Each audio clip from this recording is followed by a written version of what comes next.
விஜய் அவர்கள் பங்கேற்கிற நிகழ்ச்சியில் நான் பங்கேற்க இயலாது என்று எடுத்த முடிவு சுதந்திரமான முடிவு. விடுதலை சிறுத்தைகள் கட்சிக்கும் தமிழக வெற்றி கழகத்திற்கும் எந்த மோதலும் இல்லை. விஜய் அவர்களோடு எங்களுக்கு எந்த சர்ச்சையோ சிக்கலோ ஏற்பட்டதில்லை. ஆனால் அவரோடு நாங்கள் ஒரே மேடையில் ஒரு நிகழ்விலே பங்கேற்கிற போது எங்களுடைய கொள்கை பகைவர்கள், எமது வளர்ச்சியை விரும்பாதவர்கள், எங்களை வீழ்த்த வேண்டும் என்று கருதக்கூடியவர்கள் அதை ஒரு வாய்ப்பாக பயன்படுத்தி எங்களுக்கு எதிராக கதை கட்டுவதற்கு,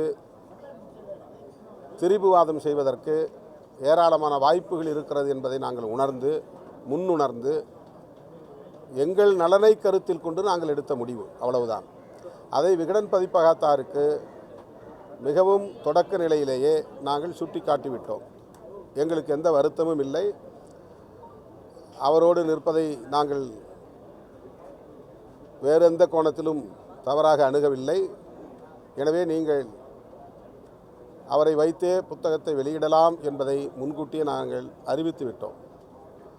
ஆனால் அதை தொடர்ந்து ஒரு சர்ச்சையாக, பேசுபடு பொருளாக சிலர் திட்டமிட்டே மாற்றினார்கள். அதை அடுத்து அந்த நிகழ்விலே நடந்த நூல் வெளியீட்டு விழாவிலே பங்கேற்ற ஆதவ் அர்ஜுனா அவர்களும் கூட அந்த விழாவிலே பங்கேற்பதற்கு முன்பு என்னிடத்தில் பேசினார். அந்த நூலை உருவாக்கியதில் உங்களுக்கு பங்கு இருக்கிறது, ஆகவே நீங்கள் அந்த விழாவை தவிர்க்க வேண்டும் என்று நான் சொல்ல மாட்டேன். அப்படி உங்களை கட்டுப்படுத்துவது ஜனநாயகம் இல்லை. ஆகவே நீங்கள் சுதந்திரமாக அந்த நிகழ்விலே பங்கேற்கலாம், எனக்கு எந்த நெருடலும் இல்லை என்பதை அவருக்கும் நான் சொன்னேன். ஆனால் அதே வேளையில் அரசியல் எதுவும் பேச வேண்டாம், புரட்சியாளர் அம்பேத்கர் அவர்களை பற்றி பேசுங்கள் அல்லது அந்த நூல் உருவாக்கத்தின் பின்னணியை பேசுங்கள் என்று அவரிடத்தில் நான் ஒரு கட்சியை சார்ந்த முக்கிய பொறுப்பாளர் என்கிற முறையில் சில வழிகாட்டுதல்களை தந்தேன்.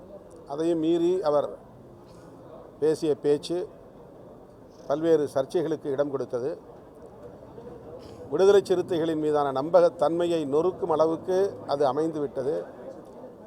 ஆகவே உடனடியாக நடவடிக்கை எடுக்க வேண்டிய ஒரு தேவை எழுந்ததன் அடிப்படையில் பொதுச் செயலாளர்கள் உள்ளிட்ட முன்னணி தோழர்களோடு கலந்து பேசி முழுமையாக அனைவரின் ஒப்புதலோடும் கட்சியின் எதிர்காலத்தை கருத்தில் கொண்டு இந்த முடிவை நாங்கள் மேற்கொண்டிருக்கிறோம்.